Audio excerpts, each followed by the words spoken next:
नमस्कार दोस्तों, हमारी YouTube channel Joshna mobile care में आप सभी को स्वागत करते हैं। दोस्तों, मैं आज आपके लिए एक बहुत ही अच्छा टॉपिक लेकर आया हूं। आज हमारे पास एक ओप्पो A15 का मोबाइल कुरियर हुआ है, जो कि डेड कंडीशन पे आया है। जो टेक्नीशियन भाई ने हमारे पास इसको सेंड किए हैं, उन्होंने इसका चार्जिंग सेक्शन और पावर सेक्शन के ऊपर काम किए हैं। चलो इसके ऊपर थोड़ा सा डायग्नोसिस करेंगे, क्योंकि जब तक हम ट्रेसिंग नहीं करेंगे तब तक एक फॉल्ट हमको नहीं मिलेगा। तो फर्स्ट स्टेप क्या रहेगा, सेकंड स्टेप क्या रहेगा और थर्ड स्टेप क्या रहेगा रिपेयरिंग पे। अगर कोई बंदा, मतलब जो भी टेक्नीशियन इस फील्ड पे काम करता है, उसको पता होना चाहिए कि फर्स्ट स्टेप क्या होना चाहिए। तो फर्स्ट स्टेप हम यहाँ से विदाउट बैटरी पे चार्जर लगाए। जब विदाउट बैटरी पे हम चार्जर लगाते हैं तो यहाँ से हमारा एम्पियर मीटर पे कुछ शो नहीं होता है। मैं यूनिट का एक यूएसपी टेस्टर अभी यूज़ कर रहा हूँ। ये बहुत ही, मेरे को वीडियो बनाने के लिए ये बहुत ही अच्छा है। और इस पे टर्बो वाला चार्जिंग भी सपोर्ट करता है, 12 वोल्ट 9 वोल्ट सब सपोर्ट करता है। ये बहुत अच्छा यूएसपी टेस्टर है। फर्स्ट यहाँ से हमने क्या चेक किए, विदाउट बैटरी पे हमारा करंट कंजप्शन चार्जिंग पे कुछ नहीं हुआ, 0.0102 इस तरह से कुछ भी नहीं लिया मिली एम्पियर। तो एक बार बैटरी लगा के देखते हैं। बैटरी लगाने के बाद भी यहाँ से हमको कुछ भी फर्क नहीं पड़ रहा है। जब बैटरी लगाने के बाद कुछ नहीं हो रहा है, बैटरी लगाने से कुछ नहीं हो रहा है, ये शॉर्टिंग केस हो सकता है या फिर कहीं से कुछ पावर आईसी वगैरह खराब भी हो सकता है। सेकंड स्टेप क्या रहेगा, डीसी। डीसी में पावर की प्रेस करने पे ये क्या हो रहा है, 50 मिली एम्पियर के नीचे रह रहा है। आप देख रहे हैं अच्छी तरह से। मैं एक पावर की थोड़ा सा खराब है। जब हम पावर की को प्रेस करते हैं तो ये 50 मिली एम्पियर से नीचे ले रहा है। इसका जो करंट कंज्यूम हो रहा है ये 50 से नीचे लेके 0 हो रहा है। तो ऐसे ही हम कंफर्म हो गए कि ये पावर सेक्शन रिलेटेड इशू है और सीपीयू या फिर मेमोरी रिलेटेड इशू नहीं है, क्योंकि ये 50 से ऊपर नहीं गया। जब डीसी रीडिंग आपका 50 से ऊपर चला जाएगा तो उस कंडीशन पे हम सीपीयू को जिम्मेदार मानते हैं, लेकिन 50 से बिलो भी सीपीयू का जिम्मेदार है, कंडीशन चेंज हो जाता है।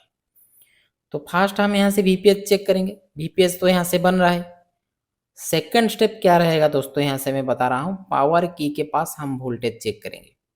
इस कंडीशन पे आपके पास एक फ़ोन आता है, एमटी के चिपसेट का फ़ोन हो, तो पहले आपको चले जाना है पावर की के पास। जब आपका डीसी पे कुछ 50 से नीचे ले रहा होगा और आपका चार्जर पे कुछ नहीं ले रहा होगा, उस टाइम से आप पावर की के पास चले जाएंगे। यहाँ से एक ट्रिक बताऊंगा। पावर की के पास देखेंगे कि जितना आपका वीपीएच है उससे ज़्यादा, मतलब 5 वोल्ट 6 वोल्ट 7 वोल्ट इस तरह से शो करता है कि नहीं। यहाँ से शो नहीं करता है, 4.4 वोल्ट शो करता है। चलो यहाँ से मेरे को नहीं लग रहा है कि यहाँ से कुछ इशू होगा। पावर की के बराबर 4.5 समथिंग इस तरह से मीडियाटेक पे भी मैंने देखा हूँ, आ सकता है। थर्ड स्टेप क्या रहेगा, हमारा बक वगैरह को चेक करेंगे। बक के पास क्या क्या वोल्टेज हमको मिल रहा है। फर्स्ट वाला बक पे मैंने क्यों चेक नहीं किया, क्योंकि ये VPA PMU का। सेकंड वाला DVFS का, यानी कि डिजिटल वोल्टेज फ्रीक्वेंसी स्केलिंग का। थर्ड वाला हमारा ये हो जाएगा भी कोर का शायद। ये इस पे, ये दोनों पे जब हमने चेक कर रहे हैं, इस पे कुछ नहीं आ रहा है। DVFS की लाइन पर कुछ नहीं आ रहा है। और हमारा ये वाला हो गया मॉडेम की लाइन, जो कि मैं एमटी के चिपसेट के अंदर आ जाना चाहिए वोल्टेज, क्वालकॉम होता तो नहीं आना। ये वाला बक पे कुछ वेरिएबल मिला। ये वाला देखिए, ये वाला बक पे हमको 0.4 वोल्टेज मिल रहा है, यानी कि कुछ सप्लाई यहाँ से वेरिएबल हो रहा है। इस बक पे भी सेम, इस पे VPS, इस पे कुछ नहीं। ये हमारा दो जो आईसी लगता है यहाँ से, एक YZ का सीरीज आता है और एक YYZ की, जो कि VDD-Q और VDD-2 का सप्लाई होती है। जो YZ की सीरीज होता है हमारा, वो होता है 0.6 वोल्टेज VDD-Q, और जो हमारा YY होता है वो होता है हमारा 1.1 वोल्ट की VDD-2 की सप्लाई। चलो यहाँ से हमने देखे कि ये कॉइल के पास हमको कुछ वेरिएबल मिल रहा है। VS2 का कॉइल के पास, ये VS2 का कॉइल है जो कि यहाँ से VS2 के पास हमको सप्लाई मिल रहा है VS2 का इनपुट के लाइन पर, VS2 पे आउटपुट पे नहीं मिल रहा है। तो VS2 का इनपुट क्या है, VS1 है, सिंपल सी बात है। तो एक कॉइल हमारा शायद वही सेम कॉइल हो सकता है जो कि VS2 को जा रहा है। यहाँ से हमको VS1 पर मेरा कंफर्मेशन जिस तरह से मेरे को लग रहा है कि ये VS1 की कॉइल हो सकता है, तो ऐसे ही हम कंफर्म हो सकते हैं कि ये जो VS1 की लाइन पर कुछ सप्लाई मिल रहा है शायद। अभी हम क्या करेंगे कि थोड़ा सा बोर्नियो की सहायता लेंगे और बोर्नियो पे हम देखेंगे कि ये जो कॉइल पे हमको वेरिएबल मिल रहा है, जो हमारा राम के सेक्शन के वोल्टेज के पास जो लगता है VS2 यहाँ से लगा है, ये VS2 के पास जो हमारा सप्लाई हमने देखे अभी VS2 के इनपुट के लाइन पर कुछ वेरिएबल मिल रहा है, सिर्फ वही कॉइल पर मिल रहा है और बाकी जितने भी कॉइल लगा है बक कॉइल उस पर कुछ सप्लाई नहीं मिल रहा है। तो यहाँ से हम थोड़ा सा पावर आईसी के जितने भी बक लगा है वो बक को थोड़ा सा हम यहाँ से मेजर करेंगे क्या क्या बक लगा है। पहला वाला बक मैंने बोला था क्या, VPA PMU, इस पे वोल्टेज नहीं आएगा जब तक नेटवर्क नहीं आएगा। सेकंड वाला DVFS digital voltage frequency scaling, जो कि ये हमारा CPU का वोल्टेज होता है। थर्ड वोल्टेज होता है हमारा क्या, DVDD core digital voltage core, CPU का डिजिटल कोर के लिए सप्लाई दिया जाता है। थर्ड वोल्टेज क्या होता है, digital voltage modem, modem CPU का ये मॉडेम की वोल्टेज होता है डिजिटल वोल्टेज। ये होता है हमारा फ्रीक्वेंसी, यहाँ से हमारा स्विचिंग होता है। इसका ऑपोजिट साइड पे हमको क्या मिलता है, VS1 PMU। हम यहाँ से थॉरो हो गए कि यहाँ से VS1 की जो लाइन है यहाँ से हमको कुछ बक मिल रहा है, सॉरी VS1 की जो लाइन है यहाँ से हमको कुछ सप्लाई मिल रहा है जो कि हमको वेरिएबल पे मिल रहा है, क्योंकि ए लाइन हमारी किसके पास जाएगा, VS2 को एक्टिव करने के लिए। VS2 को एक्टिव कौन करेगा, फिर हमारा ये जो VS2 जाएगा VA12 को एक्टिव करेगा। इस तरह से बनता है मीडियाटेक की चिपसेट की जो हमारा कंसेप्ट है।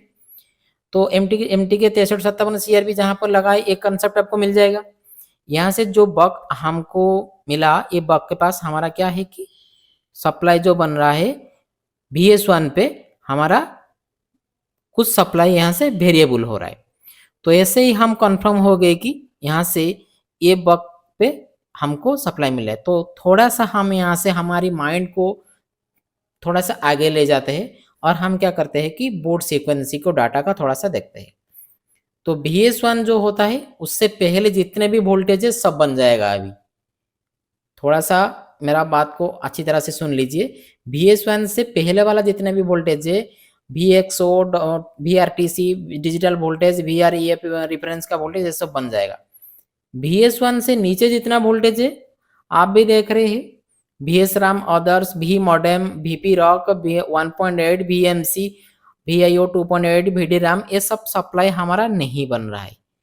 तो यहाँ से VS1 से लेकर रीसेट बी तक, रीसेट बी हमारी क्या है, लॉजिक हाई है, यानी कि यह हमारा 1.8 वोल्ट CPU को एक बार रीसेट होने, पावर आईसी रीसेट होने के लिए CPU को 1.8 वोल्ट देगा। CPU समझेगा कि मेरा स्लैब रेडी है चलने के लिए, वो क्या करेगा कि जितना वोल्टेज है वो सब स्टेबल कर देगा।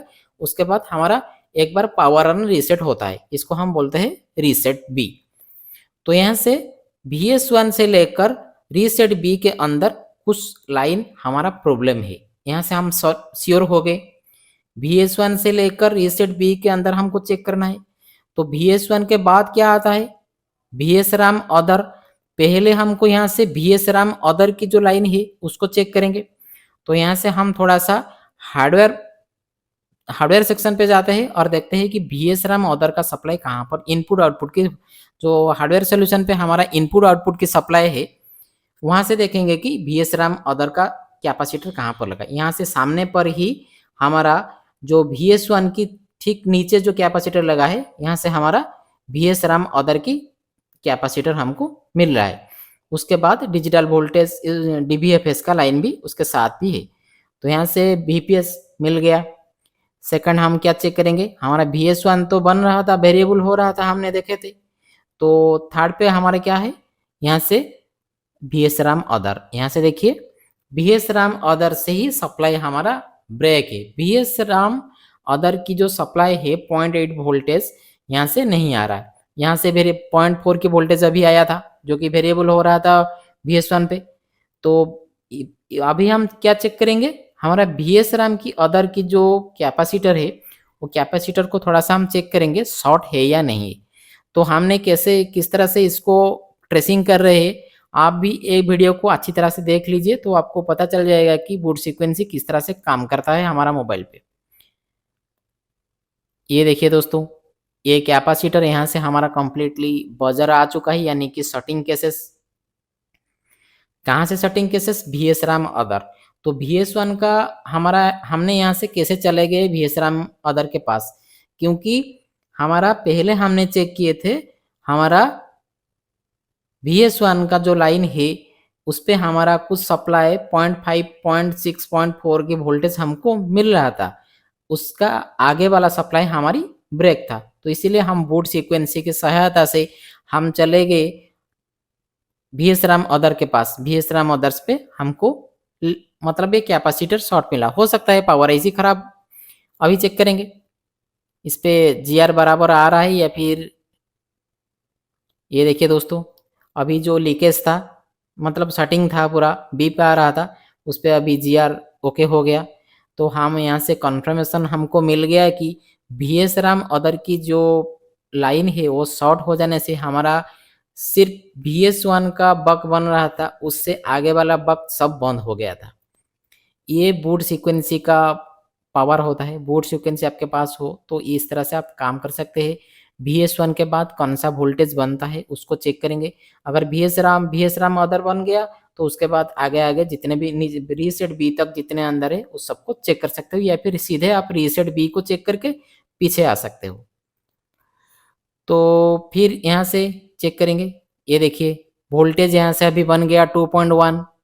अभी यहाँ से देख चेक करेंगे, अभी यहाँ से 0.8 वोल्टेज बन जाएगा, 0.8 वोल्टेज बन गया। चलो यहाँ से मेरे को लग रहा है कि हमारी जो प्रॉब्लम था शायद सॉल्व हो गया होगा। फिर भी जितने भी बग लगा है वो सारी के सारी बग के पास हम थोड़ा सा वोल्टेज चेक कर लेते हैं। ये बग के पास कम्प्लीटली वोल्टेज आ गया और इस पे भी कम्प्लीटली वोल्टेज आ गया। ये बग के पास भी हमारी आ जाना चाहिए। शायद ये DVFS का डिजिटल वोल्टेज फ्रीक्वेंसी स्केलिंग का ये शायद ऑन होने के बाद ही बनेगा, एप्लीकेशन के लिए बनता होगा। तो उससे आगे वाला वोल्टेज को इससे ने मतलब आप नहीं सोचेंगे कि एक वोल्टेज नहीं मिल रहा है तो शायद कुछ खराब हो सकता है, लेकिन इतना बक मिल रहा है तो आप थोड़ा सा माइंड को चेंज कर देंगे। यहाँ से VDD2 का सप्लाई मिल गया 1.1, और यहाँ से हमारा और एक सप्लाई क्या है VDDQ। ये वाला जो ये वाला कॉइल पे हमारी VDDQ 0.6 का वोल्टेज मिल गया। VDDQ और VDD2 हमारा सप्लाई रेडी हो गया। अब यहाँ से हम डिस्प्ले लगा के थोड़ा सा इसी माइक्रोस्कोप पे अभी हम थोड़ा सा आपको चार्जिंग लोगो वगैरह या फिर ऑन होता है कि नहीं थोड़ा सा कंफर्मेशन के लिए दिखाते हैं। अगर यहाँ से हमको कंफर्मेशन मिल गया तो हम सेकंड कैमरा पे हम जाएंगे। ये देखिए दोस्तों, ये कम्प्लीटली ओप्पो लोगो आ चुका है और थोड़ा सा यहाँ से चार्जिंग का लोगो आ रहा है, ये ओके हो गया। तो बैटरी नहीं लगा था शायद इसीलिए शायद ये पहले ओप्पो लोगो आ गया था। तो ये फिर 95% इस पे अंदर चार्ज है। तो थोड़ा सा हम सेकंड कैमरा पे जाते हैं और इसको कम्प्लीटली ऑन करके आपको दिखाते हैं कि ये जो प्रॉब्लम था डेड कंडीशन पे था, हमने इसको कैसे डायग्नोस किया और इसके ऊपर मतलब कहाँ से क्या क्या काम हुआ था मेरे को पता नहीं, मेरा नॉलेज के हिसाब से मैं इसको डायग्नोस किया जो कि मेरे को फॉल्ट मिला। तो पहले से ही ट्रेसिंग मतलब करके रखा था ऐसा नहीं, जो कस्टमर मेरे पास इसको भेजे थे वो भी ये वीडियो देख रहे हैं। तो सेकंड कैमरा हम इसको कम्प्लीटली ऑन करते हैं।